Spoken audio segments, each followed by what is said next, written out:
श्री स्वामी समर्थ. मी प्रांजली. उद्या घटस्थापना, नवरात्रीचा पहिला दिवस, पहिली माळ. माता शैलपुत्रीची आपण उपासना करत असतो. माता शैलपुत्रीला शुद्ध गायीच्या तुपाचा नैवेद्य दाखवायचा आहे. माता शैलपुत्रीला शुद्ध गायीच्या तुपाचा नैवेद्य दाखवल्यानंतर तो जर आपण ग्रहण केला तर आपल्याला उत्तम आरोग्याची प्राप्ती होते. आपल्या घरातून रोगराई, आजारपण हे नष्ट होतं. बऱ्याच घरामध्ये बघा खूप आजारपण आहे. पैसा येतो तो आजारपणाला जातो. एखादी व्यक्ती आहे की ती आजारी राहते, सगळा म्हणजे पैसा आहे त्या व्यक्तीच्या मागे. परत जी आपली मानसिक खच्चीकरण, बऱ्याच गोष्टी या आजारपणामुळे होतात. तर असं असेल तर तुम्ही नक्कीच हा उपाय करू शकता. आता आपण शुद्ध गायीच्या तुपाचा नैवेद्य दाखवला तर तो अर्धा तास किंवा 1 तास तिथेच राहू द्यायचा. तुमच्याकडे घटस्थापना असेल तर घटासमोर दाखवायचा. अखंड दिवा तुम्ही लावलेला असेल तर तिथे समोर हा नैवेद्य दाखवू शकता.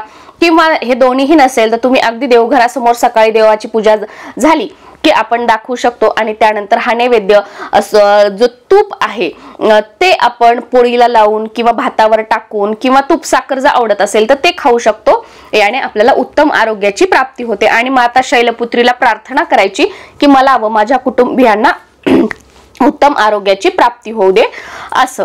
शुद्ध गाईचं तूप नसेल तर तुम्ही म्हशीचं तूप घेतलं तरी चालेल, पण शुद्ध गाईच्या तुपाचा नैवेद्य दाखवण्याचा प्रयत्न करा. तर आज बघा आता बराच वेळ झालेला आहे. मी आत्ताच महादेवाच्या मंदिरातून आलेली आहे. मी तुम्हाला सांगितलं होतं की आपल्याला दीपदान करायचं आहे. पिंपळाच्या झाडाखाली किंवा नदीच्या काठी वाहतं पाणी वगैरे असेल तर माझ्या घराजवळ पिंपळाचं झाडही नव्हतं आणि वाहतं पाणी नव्हतं. तर मी महादेवाच्या मंदिरामध्ये गेले होते.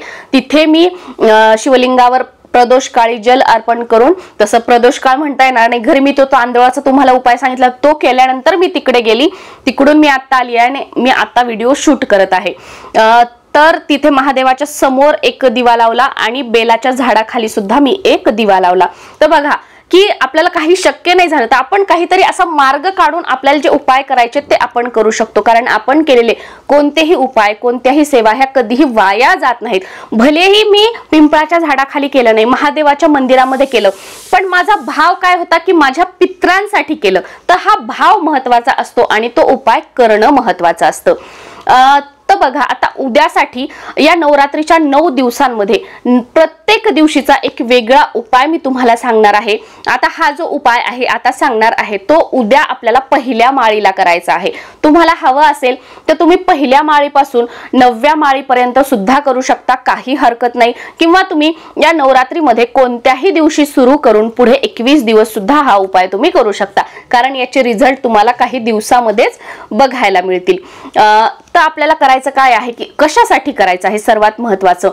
तुम्ही जर डिप्रेशन मध्ये असाल, तुमच्या डोक्यामध्ये सतत वाईट विचार येत असतील, तुमचे मिस्टर, तुमचे मुलं व्यसनाच्या आहारी गेले असतील, वाईट संगत लागलेली असेल, दुसऱ्यांचं ऐकून घरामध्ये भांडणं करतात किंवा घरामध्ये सतत ओरडून चिरडून बोलतात, दुसऱ्यांशी चांगलं बोलतात, घरामध्ये व्यवस्थित वागत बोलत नाहीयेत, किंवा एखादी व्यक्ती घरामध्ये आजारी आहे, तुम्ही औषध उपचार करतायत तरीही तिला काही फरक दिसत नाहीये, तर अशा वेळेला, किंवा तुमचं मुलगा मुलगी आहे ते अभ्यास करत नाही, तर अभ्यासामध्ये त्यांचं लक्ष लागत नाही, तर अशा वेळेला सुद्धा आपण हा जो उपाय आहे तो करू शकतो. किंवा आपण स्वतःसाठी सुद्धा डिप्रेशन मध्ये आहेत किंवा या सगळ्या गोष्टी स्वतःला आहेत तेव्हा सुद्धा आपण हा उपाय करू शकतो. याचे अगदी तुम्हाला काही दिवसातच रिझल्ट बघायला मिळतील. आणि या उपायासाठी फक्त आपल्याला पाणी लागणार आहे. आपल्या घरामध्ये जे आपण पिण्यासाठी पाणी वापरतो ते पाणी आपल्याला लागणार आहे.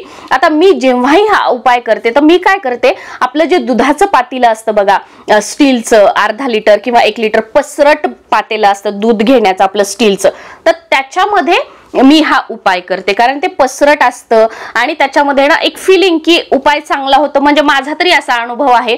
तुम्हाला हवा असेल तर तुम्ही तांब्या घेऊ शकता, काचेचा बाउल घेऊ शकता, काचेचं असं गोल छोटंसं भांड असेल तर ते घेऊ शकता, किंवा मातीचं पसरट घेऊ शकता, ग्लास घेऊ शकता, काहीही घेऊ शकता. असं काही नाही की हेच घ्या किंवा तेच घ्या, काहीही घेऊ शकता. पण पसरट घेतलं तर कसं जे आपण बोलतो ना ते त्याच्यापर्यंत पोहोचेल. आणि तुम्हाला एक माहित असेल की पाण्याची मेमरी असते. पाण्याला आपण जेही सांगू ते पाणी आकर्षित करून घेतं, शोषून घेतं, आणि ज्यालाही आपण हे पाणी पिण्यासाठी देऊ त्याच्यामध्ये ते काही दिवसामध्ये त्या पद्धतीने तो वागू लागतो, त्याच्यामध्ये ते पाणी ते बदल घडवू लागतं. तर बघा आपल्याला आता पसरट भांड्यामध्ये आपण पाणी घेतलेलं आहे आणि हा उपाय जो आहे तुम्ही जर घट बसवले असेल तर घटासमोर बसून करायचा आहे, अखंड दिवा असेल तर त्याच्या समोर बसून करायचा आहे आणि हे नसेल तर अगदी देवघरासमोर बसून करायचा आहे। उपाय करण्यासाठी सकाळी सकाळी आपली देवपूजा झाली, घटाची आरती वगैरे झाली की तेव्हा आपण हा उपाय केला तर खूप उत्तम राहील। तसं तर त्याच वेळेला सकाळीच सात्विक वेळेमध्ये करण्याचा प्रयत्न करा। आता यासाठी आपण देवासमोर बसलो किंवा घटासमोर आपण बसलो, ते जे पाणी घेतलेलं आहे आपण आपल्या समोर ठेवलं आहे, त्यानंतर दिवा अगरबत्ती तर लावलेली आहेच, त्यानंतर आपल्याला काय करायचं आहे, सर्व मंगल मांगल्ये शिवे सर्वार्थ साधिके शरण्ये त्र्यंबके गौरी नारायणी नमोस्तुते, हा जो मंत्र आहे हा आपल्याला 108 वेळा म्हणायचा आहे आणि तो मोठ्याने म्हणायचा आहे की त्याचे जे उच्चार आहेत ते त्या पाण्यावर पडावेत आणि ते पाणी अभिमंत्रित व्हावं, या पद्धतीने आपल्याला म्हणायचं आहे। आता तुम्हाला हा मंत्र म्हणता येत नसेल तर तुम्ही मोबाईलवर युट्यूबवर हा मंत्र लावा, तिथे बाजूला मोबाईल ठेवा की ते उच्चार त्या पाण्यावर पडावेत, तुम्ही तिथे समोर बसा, हात जोडून तुमच्या मनामध्ये इंटेन्शन ठेवा की तुम्ही कशासाठी हा उपाय करत आहात।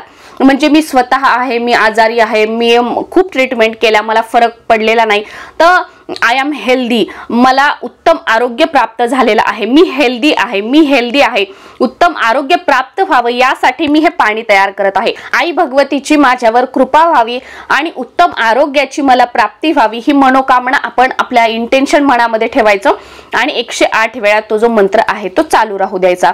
त्यानंतर ते जे भांड आहे त्याला दोन्ही साईडला हात लावायचा, ग्लास असेल तर त्याला, तांब्या असेल तर त्याला, आणि त्या पाण्यामध्ये आपल्याला बघायचं आहे आणि कशासाठी मी हे पाणी अभिमंत्रित करत आहे ते पूर्णपणे त्या पाण्यात बघून बोलायचं आहे। जसं की आता तुम्ही तुमच्या मुलासाठी तयार करत आहात हे पाणी, तुमचा मुलगा व्यसनाच्या आहारी गेलेला आहे तर तुमचं ऐकत नाही, घरामध्ये भांडणं करतो, अभ्यास व्यवस्थित करत नाही किंवा जॉब करत नाही, तर तुम्ही सगळ्यात चांगल्या गोष्टी बोलू शकता की जे तुम्हाला वाटतं की त्याने चांगलं करावं, तो व्यवस्थित जॉब करत आहे, घरामध्ये सर्वांशी चांगलं बोलत आहे, तो लवकर घरी येतो, तो घरामध्ये थांबतो, वेळेवर जेवण करतो, आम्हा सर्वांशी चांगलं हसून खेळून बोलतो, आम्ही जे सांगतोय तो ते ऐकतो, हे सगळं चांगलं तुम्ही बोलायचं आहे, सगळ्या सकारात्मक गोष्टी बोलायच्या आहेत।